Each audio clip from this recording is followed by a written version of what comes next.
Bienvenue à The Wise School, l'école où l'on apprend tout ce qu'on n'a pas appris à l'école pour une vie épanouie. Je suis coach Lola. Ce n'est un secret pour personne. Quand il s'agit de faire fonctionner son entreprise, il nous faut de l'argent. Où trouver les fonds nécessaires? Quelles sont les méthodes disponibles? Alors dans cette vidéo, je présenterai 7 des méthodes les plus utilisées par les jeunes entrepreneurs. Première méthode, l'apport personnel. Bien évidemment, c'est un atout indéniable lorsque vous disposez d'un petit fonds de départ. De plus, l'apport personnel rend le projet beaucoup plus crédible auprès des bailleurs et des futurs partenaires. Bonjour bébé, comment tu vas? Je vais bien. Alors on dit quoi? Ça va? Ça va. Et au travail, c'est comment là-bas? Ça se passe bien. Ça se passe bien. Oh, d'accord. Tu as mangé quoi à midi? Un plat de chip. Ah bon, c'était doux? Ouais, trop doux. D'accord. Et ta maman? Elle va bien. Bon, tu sais, je voulais te parler de quelque chose là, mais bon, je ne sais pas si... Mon financement là. Et mon financement? Deuxième méthode, le love money ou encore l'argent de l'amour, aussi appelé l'argent des 3C, copains, cinglés, cousins. Alors là, il s'agit de vos proches qui vont investir dans le projet, pas pour des questions de rentabilité, mais plus par confiance et par amour pour vous. Alors dans ce cas de figure, c'est un bon moyen pour avoir des fonds de départ. Après, le challenge, c'est de réussir à les convaincre. Troisième méthode, les concours d'entrepreneurs.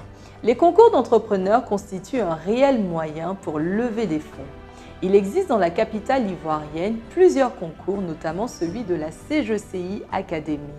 Je suis moi-même lauréate de l'édition 2016 et je peux vous dire que ce prix a été un véritable accélérateur pour mon entreprise. Ces concours pour jeunes entrepreneurs vont vous donner une reconnaissance non négligeable.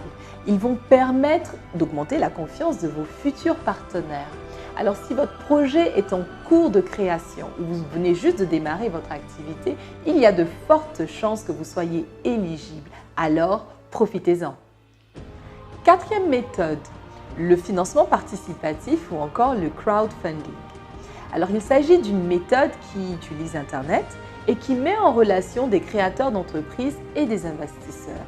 Ces investisseurs sont généralement des particuliers qui sont prêts à mettre la main à la poche pour vous aider à développer votre activité parce qu'ils croient en votre projet. Il existe différentes plateformes de crowdfunding. Alors il y a celles qui sont destinées plutôt à faire des dons, certaines avec des intérêts et d'autres avec des échanges physiques comme par exemple une livraison de produits. Le succès de ces plateformes fait qu'il y a de plus en plus de participants qui sont prêts à vous aider. Donc les montants à lever sont de plus en plus importants. Cinquième méthode, les emprunts bancaires. Alors on entend souvent les banques ne prêtent pas, heureusement ou malheureusement. Nous parlerons des avantages et des inconvénients de cette méthode de financement au cours de la formation spéciale entrepreneur prévue pour le 11 novembre prochain. Pensez à vous inscrire. Sixième méthode, la prise de participation dans le capital de l'entreprise et le phénomène des business angels. Alors, il est également possible de recourir à des investissements privés et donc ces personnes vont rentrer dans le capital de votre entreprise. Cela peut être des fournisseurs de votre entreprise, des épargnants ou encore ce qu'on appelle des business angels. Ces personnes vont bien évidemment exiger des rapports sur l'activité de votre entreprise et bien entendu un retour sur investissement. Le business angel est quant à lui généralement plus senior, un entrepreneur également, qui croit en votre projet et qui n'apportera pas que des fonds. Il va également vous apporter des conseils, vous ouvrir son carnet d'adresses et bien sûr une tonne d'opportunités. Septième et dernière méthode, le capital risque ou en anglais venture capital.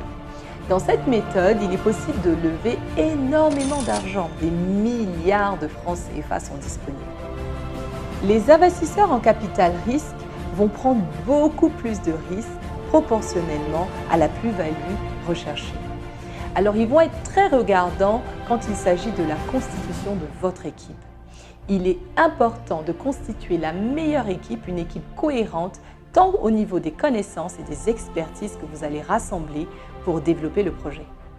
Bien entendu, cette liste n'est pas exhaustive. Alors pour maximiser vos chances, il est très important d'avoir un très bon business plan. Il vous sera demandé systématiquement. Alors besoin d'aide pour rédiger votre business plan? La semaine prochaine, nous parlerons du business plan, comment le rédiger, comment le structurer. Likez et partagez nos vidéos afin de rester informé de toute l'actualité et des activités du cabinet de formation Lola Wife. À très vite!